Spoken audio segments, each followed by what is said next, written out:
Aujourd'hui, nous sommes là pour lancer un projet du peuple américain qui continue toujours à accompagner globalement le Sénégal, mais particulièrement la vallée, pour asseoir le développement.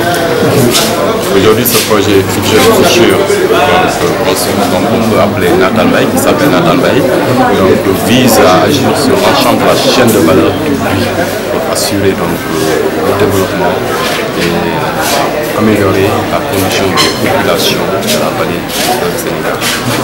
C'est ce qui nous a permis de constater les résultats d'abord du projet de croissance économique, qui a fait beaucoup de résultats, qui a amélioré, qui a créé des entrepreneurs agricoles locaux issus de la vallée, qui aujourd'hui constituent des leaders dans la production du riz.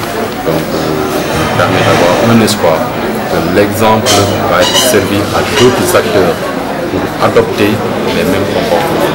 Et aussi, cela va nous permettre de comprendre que les institutions, quand je parle des institutions, je peux parler de l'État, je peux parler des partenaires de l'État comme ça a été, nous sommes là que pour mettre les conditions de la création d'entreprises et de promotion de l'emploi pour assurer le développement économique du Sénégal. Voilà. Donc Natal Bay, c'est un programme qui fait partie d'une initiative beaucoup plus large du gouvernement américain qui s'appelle l'initiative Feed the Future.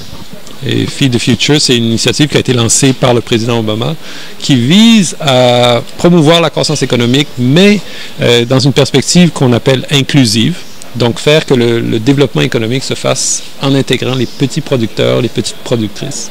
Et dans la vallée, il y en a beaucoup qui travaillent dans le secteur rizicole et c'est pour ça pourquoi la vallée du fleuve est un élément important, un axe important du travail de Natal Bay. Il faut aussi comprendre que c'est aussi un axe important parce que c'est une des priorités du plan Sénégal émergent. Et donc le programme du gouvernement américain s'aligne sur celui du gouvernement du Sénégal, qui est vraiment de développer un grand corridor céréalier à travers toute la vallée, qui va permettre ensuite de développer l'autosuffisance en riz de l'ensemble du pays. Il n'y aura pas de rupture, mais il y aura ce qu'on appelle le passage à l'échelle. C'est-à-dire que dans le moment, comme le disait le gouverneur, on a travaillé avec quelques entreprises.